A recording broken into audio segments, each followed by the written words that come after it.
एक रात का वक्त था। खामोशी हर तरफ फैली हुई थी। शहर के किनारे एक पुराना और सुनसान गांव था, जिसे बदरूहों का दियार कहा जाता था।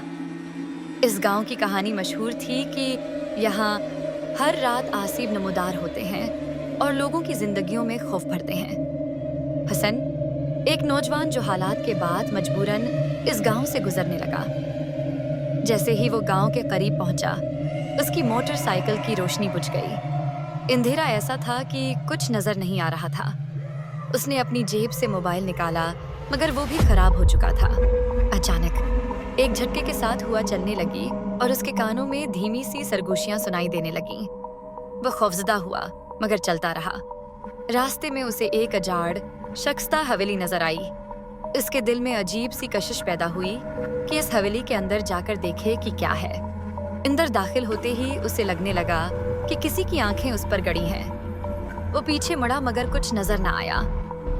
आहिस्ता आहिस्ता वो हवेली के अंदर की तरफ बढ़ा। अचानक एक बूढ़ी औरत का साया नमूदार हुआ, जिसके बाल बखरे हुए थे और आंखें आग की तरह जल रही थीं। औरत ने झुककर हसन की तरफ इशारा किया और प्रासरार आवाज में बोली, यहाँ आने की जरात कैसे हुई? तुम्हारी जिंदगी अब खत्म हो चुकी है। हसन चीख मारकर बाहर भागने लगा, मगर हवेली का दरवाजा बंद हो चुका था।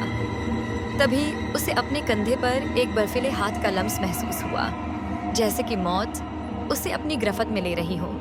इसकी चीखें सुनने वाला कोई ना था। अगली सुबह लोगों ने हवेली के बाहर हसन की मोटरसाइकिल देखी, मगर हसन का कोई नाम व निशान न मिला। कहते हैं कि आज भी इस हवेली में एक नई बदरूह घूमती है, जो वहां आने वालों को अपने साथ ले जाती है।